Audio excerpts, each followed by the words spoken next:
secta instalada en el Senado de la provincia de Buenos Aires, en la legislatura, como ustedes lo quieran llamar, en el Parlamento, que ahora tiene como un nombre y unos mensajes tenebrosos, que es la Orden de la Luz. Ale. Efectivamente, la Orden de la Luz. La Orden de la Luz que la encabeza Nicolás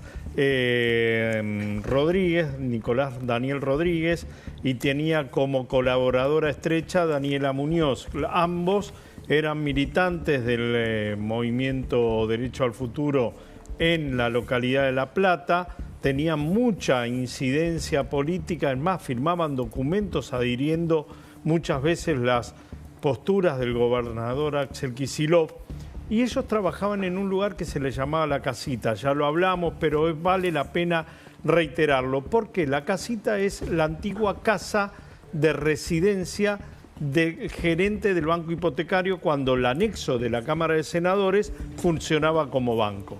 En ese sentido, por ahí pasaron todos, inclusive pasó quien los nombró, Gabriel Mariotto, a instancias de Giselle Fernández, la hermana de la expresidenta de la Nación. También pasó Sergio Berni, ¿sí?, actual senador también de la provincia de Buenos Aires, y empieza a haber ahora muchos interrogantes porque la causa está siendo investigada por la misma fiscal que investigó la causa de Chocolate Rigó. ¿De quién estoy hablando? De Bettina Lacchi. Dicen, hey, en aquel momento cuando se detectó que Chocolate estaba retirando las tarjetas, el dinero desde el... por lo menos 25 empleados. Efectivamente, desde los cajeros automáticos, la primera llamada oficial la recibió Sergio Berni, y Sergio Berni permitió que esto siguiera. Ahora vuelven a conectarlo a Sergio Berni, me parece maliciosamente. Sí. ¿Por qué? Porque hay una puja en el marco del Senado de la provincia de Buenos Aires por quién es el vicepresidente de la Cámara, cómo se controlan los gastos de la Cámara, todo en el marco de la interna de Fuerza Patria, y entonces empiezan a revisar, che, ¿qué va a pasar con esta causa? Bueno, inclusive el juez que está atendiendo la causa, que ahora se me fue el nombre y les pido mil disculpas, tiene varios juris de enjuiciamiento solicitados en su contra. Así que también empezamos a abrir el paraguas y abrimos un interrogante. ¿Se animará a ir en contra de las propias personas que deben realizar dar un fallo sobre su actuación como juez? Bueno, por eso estoy diciendo, estoy abriendo el paraguas, que es muy factible que esta Orden de la Luz, que salpica a todo el Senado, tanto lo salpica que ningún senador habló, y no de Fuerza Patria, ni de la oposición tampoco. El juez es Juan Pablo Masi, gracias a Cami Ramezón, nuestra productora. Vamos a poner en pantalla cómo funciona esta secta instalada dentro de la política de la provincia de Buenos Aires, ¿sí? Se presentaba como un grupo de sanación y crecimiento espiritual. Los líderes, que acaba de mencionar Alejandro Cancelare, manipulaban y ejercían control sobre las mujeres, aislaban a las víctimas de su entorno familiar y social, operó durante varios años en el conurbano bonaerense, imponían reglas estrictas y castigos a quienes cuestionaban e intentaban irse. Quiero presentarlo, está con nosotros Pablo Testori, es criminólogo, le vamos a pedir ayuda en esto. Hola Pablo, gracias por venir. No, gracias a ustedes por la invitación. ¿Qué se puede explicar de estos datos que da Alejandro, de una secta que roza lo espiritual, el abuso sexual? Que son ingresadas a esa secta porque no era una secta, era una agrupación política. Que mutó. Exactamente. Bajo la situación, vamos a militar. Es el mecanismo hacer política. Completamente novedoso. Han habido muchísimos casos en Argentina de diferente rigor, algunos muchísimo más mesiánicos, otros vinculados a la religión, pero no habíamos encontrado hasta ahora, creo yo que en la casuística no hay, cuyo mecanismo de captación de las víctimas comience por la militancia política genuina de personas que quieren militar en un partido político, en una agrupación. En este caso eran mucho más que simple militante. Ella fue candidata en la última elección del 2023, candidata a concejal. es una dirigente de una agrupación política reconocida en La Plata y yo creo que acá es lo más triste porque es una agrupación que se identifica con los valores feministas y tienen una militancia de buscar esta sororidad. La capitana de la Ciudad de La Plata, de esta sororidad de buscar a las víctimas y de trabajar contra la violencia contra la mujer, y justamente hasta ahora está imputada como partícipe necesario y quizás, como avanza la investigación, coautora de abusos sexuales con acceso carnal y gravemente ultrajantes. Estamos hablando de delitos extremadamente complejos de investigar, además. Desde tu experiencia o esta pantalla que marca Alejandro, que utilizaban, que es la política y traerte para militar y después te iban envolviendo, ¿lo puede advertir una persona normal? Vos como criminólogo podés advertir algunas, si se quiere, experiencias, gestos, porque mucho habla de manipulación y también de ese trabajo psicológico para seducir a las personas. En realidad todo lo que estamos acá presente podemos ser susceptibles a caer porque en realidad son mecanismos que son muy básicos, que apelan a las necesidades de las personas. Algunas personas tienen necesidades emocionales, otras espirituales, otras económicas, y acá se da una confluencia de un combo que inclusive estas personas que eran captadas conseguían trabajo. Es decir, eran personas que eran colocadas en la administración pública y que se veían después coaccionadas a perder su sustento si no seguían los lineamientos de una secta. No era solamente una coacción psicológica o, si se quiere, hasta espiritual de la persona. No era un sometimiento únicamente que se entregaba a través de la propia voluntad de la persona, que se veía mermada por estos mecanismos tan trágicamente utilizado por este tipo de sectas, sino que además había cuestiones muy tangibles, perder el trabajo, claro, perder el sustento. Con eso ya te amenazaban para que te quedes. Esto es una coacción inmediata y real. Pablo, a mí lo que me llama la atención que siempre los abusos eran entre una persona poderosa, ¿sí?, de cualquier partido político, contra un empleado, una secretaria, siempre el límite del trabajo diario.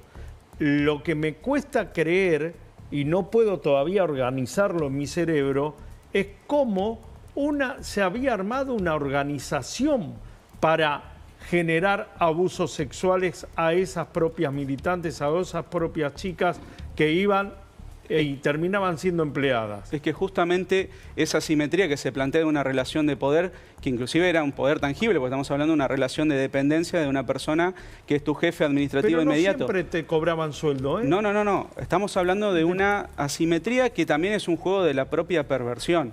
O sea, es la perversión del sometimiento de la otra persona, de mermar su voluntad, de que tenga una incapacidad total de tomar decisiones y tener mecanismos, primero sancionatorios propios de los intercambios dinámicos de las relaciones de la secta, sino que también sancionatorios reales de perder el trabajo, tener condiciones de trabajo mucho más severas, cambiar horarios, cambiar funciones. Entonces todos esos elementos son completamente atípicos. No se había visto en la historia de la criminología argentina ni de la casuística que nosotros podemos relevar de este tipo de organizaciones, en donde vos tenés un contacto institucional y político tan directo, la utilización de la política y de la institución pública como mecanismo de sometimiento de personas. No hay un antecedente. ¿Puede convivir una persona trabajadora, militante política, con una persona manipuladora, creadora de una secta? Están detenidos ahora. ¿Se les va a hacer un perfil psicológico para comprender la psiquis de estas personas? Sí, por supuesto que puede convivir, porque inclusive pueden haber conllevado ciertas patologías que uno a veces lo puede hacer un acercamiento sobre lo que conocemos nosotros con los que son psicópatas, que tienen esa inhibición, esa máscara social, que no tienen los límites de la empatía. Hay muchas cuestiones que pueden estar en juego que, lógicamente, tengo entendido que son personas ubicadas en tiempo y espacio, por eso las imputaron. Por eso la pregunta. Así que no va a haber una limitación en cuanto a su responsabilidad una vez que avance la investigación. Lo que pasa es que estamos hablando de hechos de larga data, en los cuales son muy difíciles desde el punto de vista de la investigación científica del delito. Algunos probar, porque lamentablemente, y esto hay que decirlo, las pruebas se degradan con el tiempo, las que son biológicas. Pero la primera sanción que tuvieron orgánica de parte del Senado fue en el 2012, después en el 2014, después en el 2024 y después en el 2025. Es decir, ya había precedentes. De hecho, ahora, desde hace muchos meses, antes de su detención incluida, en el Senado de la provincia apartaron a ambos procesados, le están pagando el sueldo. Esto lo extraño porque por una cuestión orgánica hasta que... tienen que hacer una sesión para expulsarlos. No, directamente pueden hacer un decreto y decirle no te paga más porque eran personal a cargo de la presidencia, es decir, todavía le están pagando el sueldo. Pero tenían 4 denuncias ya preexistentes, 2 sumarios iniciados en su contra. Y ninguna investigación penal. Porque recordemos que todas las personas que están implicadas son funcionarios públicos. Hubo una falsa abogada que utilizó parte de sus declaraciones para después desviar las atenciones. Y borrar pruebas, tengo entendido también. Que hay que ser poder político, si se quiere, entre comillas, Pablo. A ver, está claro que la plata es todo poder político. Es una obligación de cualquier funcionario público en cualquiera de los escalones en electivos, designados o administrativos, denunciar cuando tiene el conocimiento desde la noticia criminis, de una posible comisión de un delito. O sea, acá vemos, como vos lo señalabas muy bien, antecedentes administrativos que, lógicamente, había que hacer una denuncia penal porque correspondía y no se tomó. Estás hablando de una concomitancia. Estás hablando de un sistema profundamente perverso que dejaba a las víctimas completamente a merced de estos tipos que no solamente se metían con su trabajo, se metían con lo más íntimo que es la sexualidad. Desde tu experiencia como criminólogo, ¿esto existe y no lo conocemos? ¿Hay casos más frecuentes de lo que pensamos o esta es una rareza en la sociedad? No. Primero que hay muchísimos casos, algunos recientes, de hecho uno que inclusive tenía implicaciones internacionales, que lo vimos con ciudadanos de la Federación Rusa acá en Argentina, no pasó hace mucho tiempo. Claro. Tenemos acá en la ciudad de Buenos Aires también casos muy emblemáticos, pero el mecanismo institucional de que tenemos funcionarios públicos con relevancia política que utilizan, inclusive hasta donde se desprende de los dichos de los damnificados, las propias oficinas del Senado para cometer estos actos aberrantes. La oficina 7. La 007. No existe la 007, sí, claro, es la 7. Pero le quisieron dar un toquezón de ficción. Claro, exactamente. Entonces, eso no hay un caso que yo recuerde, y mucho menos en la época reciente. Me llama la atención lo que dice Alejandro, esto data por lo menos de 2012 en adelante. Claro, son muchos años. Y quizás es una pregunta muy básica, pero ¿no tienen estos empleados un examen psicotécnico? No. O sea, a ver, entrás a trabajar a cualquier lado. Supuestamente te lo hacen, pero es todo supuesto. Todo es una ficción. ¿Por qué la pregunta? Porque como criminólogo vos me podés decir si se encuentra un rasgo psicopático en estas personas. Yo digo, estoy buscando la explicación para tratar de entender cómo actuaron durante tanto tiempo, nadie se dio cuenta, están sometiendo a personas, hay violaciones de por medio. ¿Puede haber elementos delirantes? Sí. ¿Puede haber patologías psiquiátricas? Puede haber. De todas maneras, a vos lo que te toman es un preocupacional que no incluye un examen psicológico de observación. Y en la progresión de la carrera de un empleado en relación de dependencia del Senado tampoco la tiene. Pero además no existe la necesidad. Otras actividades, daban clases en otro... Rodríguez daba clases en Estudiantes de La Plata, creo, y también en otro club tenía mucha incidencia, en un club local de La Plata. Es decir, eran personas relacionadas y con un perfil público importante. Y había una construcción también de toda una cosmovisión de lo que se iba dando para justificar y legitimar los hechos y la propia autoridad de la cabeza mesiánica de esta secta, que también es un poco novedoso porque tenía muchas connotaciones inclusive derivadas de dibujos animados, del anime, tomaban terminología que uno puede encontrar en la cultura popular japonesa. De hecho, bastante de su apreciación sobre una fuerza supuesta maligna de las sombras eran como una suerte de ninjas. O sea, era toda una ensalada bastante extravagante, pero que de alguna manera se colaban en estas personas que fueron captadas y que le otorgaban esa legitimidad. Hay algo que llama mucho la atención generalmente cuando implican este tipo de abusos sexuales, supuestos abusos sexuales, es que generalmente se dan en entorno de sectas que son comunitarias, es decir, que son mayoritarias, que tienen una cabeza muy clara, que es esta persona que conduce, y donde viven todas las personas juntas, aisladas del resto de su núcleo familiar y de amistades, en donde viven y conviven y se dan estas relaciones de intercambios sexuales. En este caso no. Este caso está más asociado a un tipo de secta que surgieron mucho en la década del 70 en Europa, que era donde tenía una sola cabeza, un alumno, y las víctimas no se conocían entre sí.